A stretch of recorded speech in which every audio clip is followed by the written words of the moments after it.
Tak Škoda Octavia, rok 1960. Je tu strašná špína. Smrdí to tady. Ale je z toho cítit ta prává nostalgie. Tady se cítím dobře. V těchto strojích jsem začínal jako dítě, když mě táta vozil, takže mám k tomu vztah. No a co o tom autě? My jsme to auto koupili zhruba přes 6 lety. Takže 6 roku stojí na tomto místě. Předtím, když jsme ho dovezli, nebo potom, co jsme ho dovezli, tak jsme ho nastartovali. Bylo funkční. No a ještě předtím, než jsme ho koupili, tak stálo asi 20 let takové suché stodole. Takže to auto je výjimečně zachovalé, řekl bych. I když nějaká koroze už se na tom autě podepsala. Ale dá se říct, že většina toho auta je původní. Tak jak to vyjelo z fabriky, tak se zdá, že do toho nikdo nezasahoval. Nejsou tady žádné úpravy. Je to tak, jak se to provozovalo. Takže nádhera. No a protože já to auto nemám přepsané a je potřeba zajít na evidenčku zítra, tak bych ho chtěl dneska nastartovat a připravit, aby jsem to zítra všechno zvládnul. Tak zkusíme se podívat na ten start, jestli auto pojede. Počkej, to otevřu, ale... Aha, to je asi už otevřené. Jo, to už je odskočené. Pojistka. Tam je.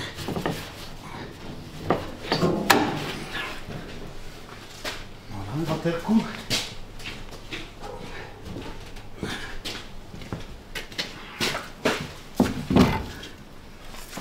Tak, jak to Oktávka? Oktávka měla uzemněný plus pol.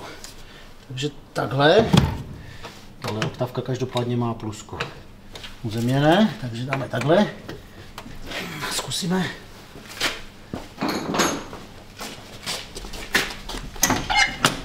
Jo, tu nejsou klíčky.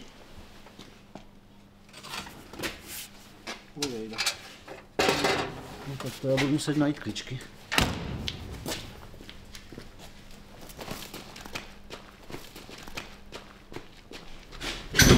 No, nějaké jsem našel, ale jestli to budou oni, si nejsem jistý.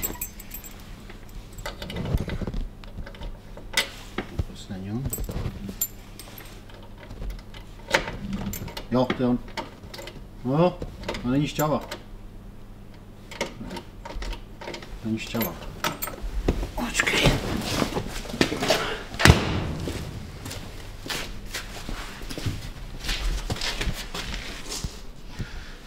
To asi bude tím baterovým spínačem.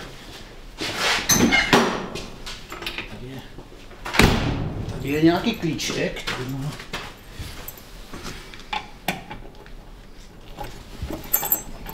Já už si to nepamatuju, už to je roky, ale...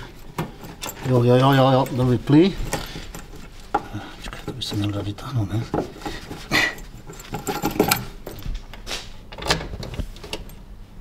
Nic.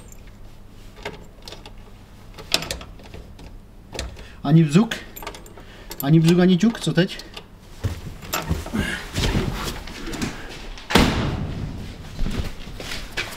Počkej, tak na co to musí být něco v elektrice?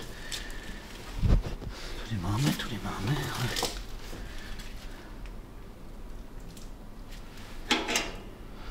Je nějaký kabel, to bude do spínačky. Další pokus. Svítí. Takže svítí asi dobíjení a mazání. Dvě červené. Dobré. Takže jdem dál. Hodím benzín.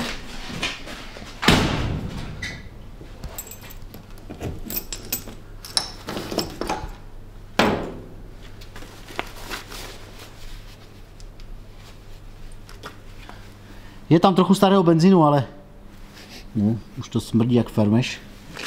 Ale přerazíme to novým.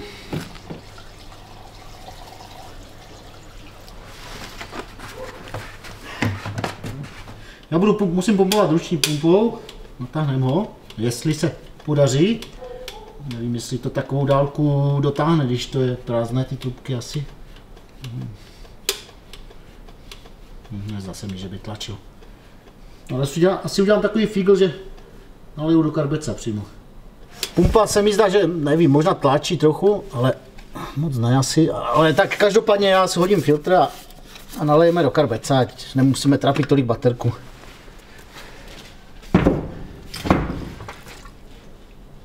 Přeleju, stačí.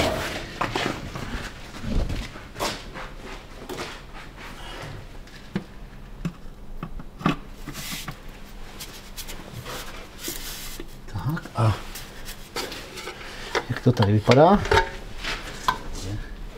Sucho. No tak tam dáme tam nemrzku, no ale tak nevím, jestli mi někde nevyteče. Tak, no vyteče. Já jsem olej před těmi 6 lety jsem měnil olej. Tak jenom zkontrolujeme, jestli tam je a potom, kdyby se to podařilo nastartovat, tak na dílně jako trochu zářejem, tak asi stejně vyměníme. Bude starý. Teď nalejeme nemrznoucí směs, Videx. Neteče nikde nic. Ještě málo.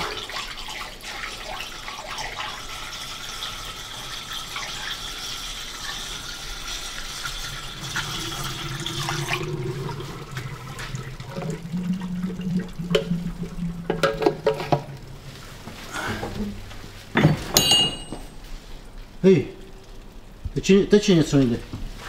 Oh. Hadica, že? Tam je prdla. Škoda Fridexe. Já jsem šuc. Je praskla nebo nějaká povolená?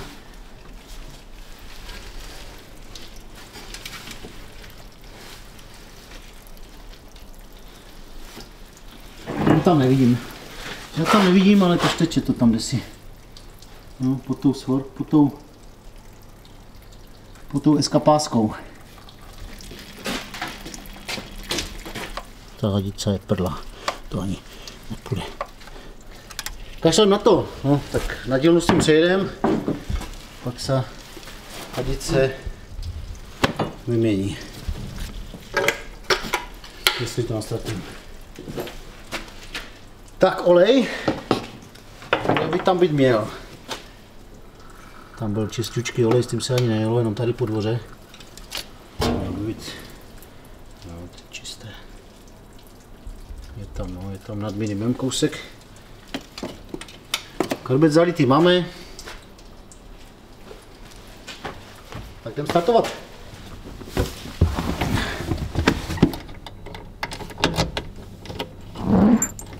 Hej, jak se to startuje? To není spínačka? Co to je? To je ostřikovač.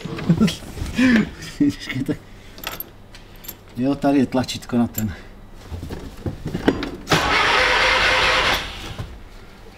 Počkej, který je syčič? To je syčič?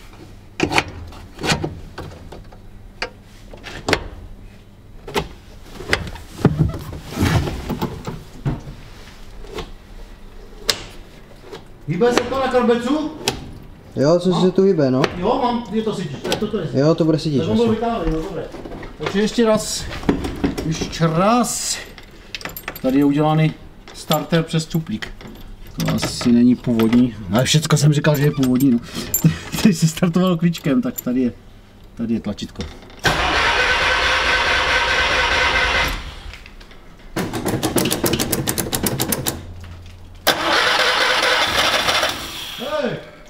Už to chytá.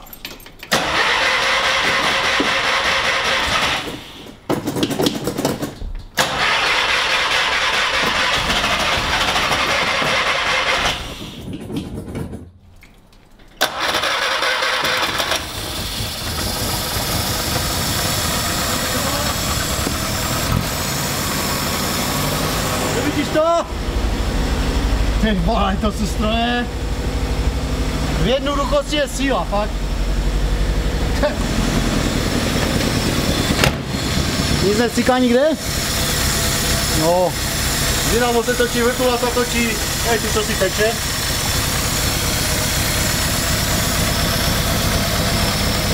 Tu co si kape, no nevadí, tady kape trošku z hadičky. To je šepot. Ještě stáneme otáčky, až se trošku zahřeje a pak vám necháme poslechnout. Po klapkání.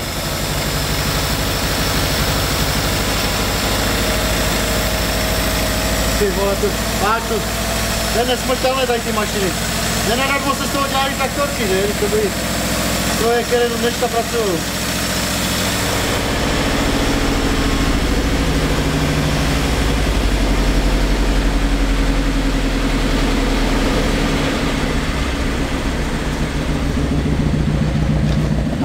No, hulí to dobře, jak fabrika asi. Buď to žene olej, nebo je to tím starým benzínem. Tohle to je kouzlo těch starých strojů, protože v motorovém prostoru se nachází motor, který ovšem zabírá polovinu motorového prostoru. Zbytek prostoru máme k tomu, aby jsme všude dali ruky a všude se dostali. No, všecko vidíme jako na dlani, dynamo, rozdělovač, nádobka brzdové kapaliny, výfukové potrubí, karburátor, čistič vzduchu, jo, tady máme chladič, vrtula chladiče, dřemen. No, tak co víc bychom potřebovali? Vydáme baterku, dáme pryč a vidíme všechno. Tady můžeme vyměnit filtr. Jednoduchost je krása, proto ta Škodovka má do dneška tu reklamu Simply Clever. To začalo tady. 4 hogaři tam běhají ve válcách navrch a dolů. Krása, krása, krása. Čo tam svítí světilko? To funguje.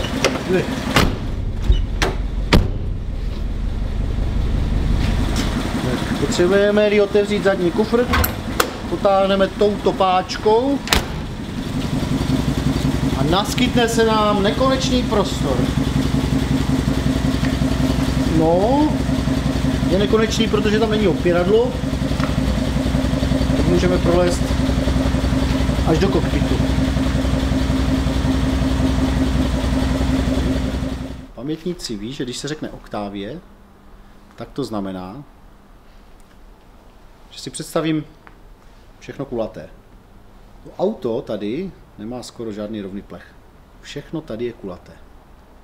No, když se podívá na blatníky, na kapoty, na střechu, všecko je tady kulaté. A v tom byla právě krása toho auta.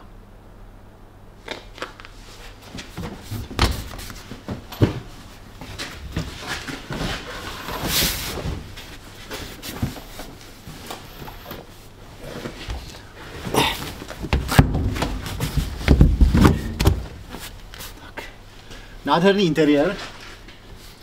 Součástí interiéru těch starších vozů vždycky byly popelníky, protože v té době bylo moderní kouřit. Takže každý cestující měl po ruce popelník. Tady jsou ještě dobové nějaké odpadky. A auto bylo koncipováno pro 4 osoby. Ne jak dneska 5. A taková ta zajímavost, co dneska lidi neví. Tak tady u těch aut nebyly bezpečnostní pásy. Ani vzadu, ani vpředu. Tohle neznám, to jsem nikdy nezažil, ale zřejmě to byl kryt rádia dobového. Jestli to říkám dobře. Teď si s tím nevím rady. A co tady máme? Takže 3 kulaté budíky, ukazatel paliva, rychloměr a ukazatel teploty motoru. Bohatě stačí, nepotřebujeme nic víc. 4 kontrolky, dobíjení, tlak oleje, dálkové světla, blinkry. Tady je odstřikovač, elektrický, jo, funguje. Starter, ten je tady asi dodělaný. Tady je regulace osvětlení, palubové přístrojové desky. Tak to asi neuvidíme, když na to svítíme. Ale tady by se mělo regulovat světla. Počkej. Jo, víš, toto je regulace osvětlení přístrojové desky. Když by se stalo, že šoféra to moc v noci osilňuje, tak si to tady sníží, tu intenzitu. Tady máme blinkry. Jo, když točíme volantem doleva, tak dáme dolů, když točíme doprava, dáme nahoru. Kontrolka bliká. Tady je sytič. Jo, vytáhneme, zatáhneme. Osvětlení kabiny, to funguje? Ne. Jo. No, funguje. Funguje, sice bliká, ale funguje. Dále, tady máme ventilátor. Nefunguje. Tady máme stěrače, ale ty nevím, jestli mám pouštět. Nefungují. A co je tohle? To jsou přídavné přední světla, ty tam myslím nejsou. Tady je topení přídavné. To už pozdější oktávky měly, ale u těch prvních Spartaků topení vůbec nebylo. To byla připlatková verze, takže když ty auta začínaly, tak vůbec netopily. Tady je ruční brzda. Tady je urvaná dečka chladiče asi. Tak už je úplně urvaná. Tady otvíráme přední kapotu. A tady máme zásuvku na svítilnu. To byla výbava tady těch aut. A tady je volant. Volant s tady takovou obroučkou, která sloužila k tomu, že se si troubilo, když to troubilo, tam to netroubí. No a tady máme šajtepáku. Takže bylo 1, 2, 3, 4 a zpátečka byla k sobě a dolů. No byla, je no. Tak to je asi všecko z té palubky. Stínitka, krásné. Zrcátko a nádherné čalounění. Dobové. Tady. Tady byly takové větrace okýnka. To dneska nikdo nemá. Tady jsme si mohli nastavit, že nám vzduch fučel do protivky anebo na nás. Parádní věc. Ruční stavování oken. Radita, to dneska nikdo nezná v moderních autech. Tady je páka na otvírání dveří, když se potáhlo k sobě a ven, tak se dveře otevřely sami ramenem a zamknout tady nešli zevnitř, tyto dveře, ty se zamykaly zvenku klíčkem, ale tyto dveře by měly zamknout, když se páka dala dopředu. No tak už to zvenku už to nešlo. Tady klíček není, takže se to zamykalo zevnitř a tady šofér vystoupil a zamkl ty dveře zvenku. Byly jenom dvoje, takže nemusel kontrolovat. Centrál to nemělo. No. Co jinak? Jinak to nebylo nic. Sedačka byla posunovací dopředu dozadu. Celá teda, protože ona je spojená. No a jelo se. Vzal se vercajk, vzali se všechny náhradní díly. Takové ty základní, to byla klasika. Lékárnička, ta tam ještě zůstala vzadu. Jednoduché mechanické systémy.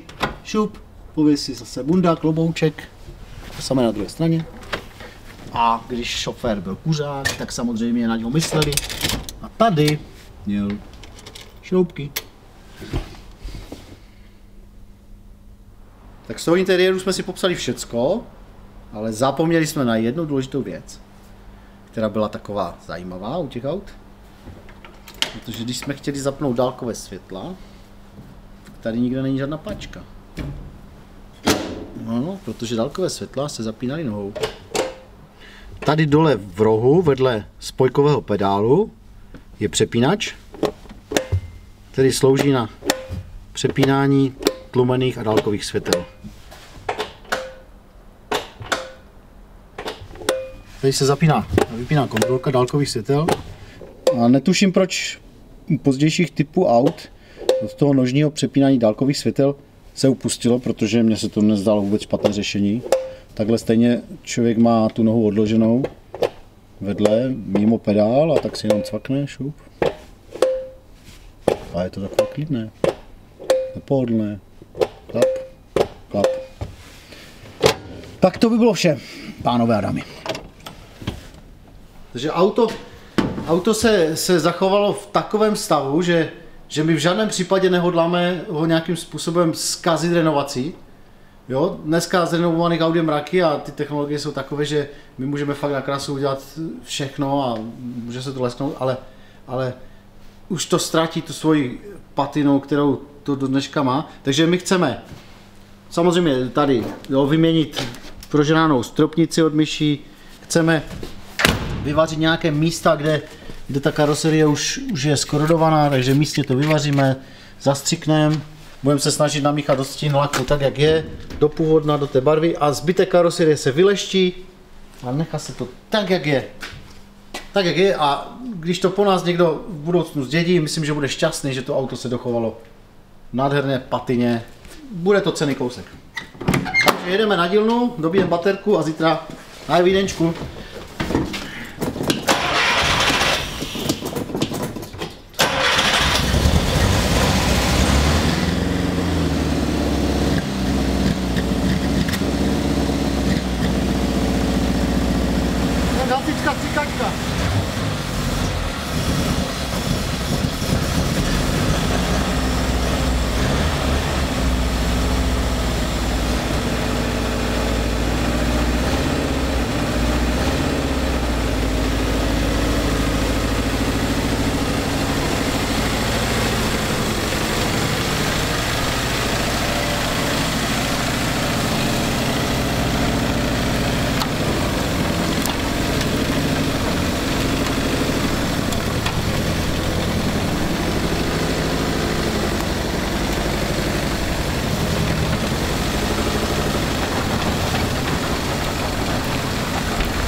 moc už dneska není. Takže srdíčko poskočilo radostí, že jsme ho rozjeli. A nasávám vůni, nasávám atmosféru. Mám z toho radost. Těší mě to.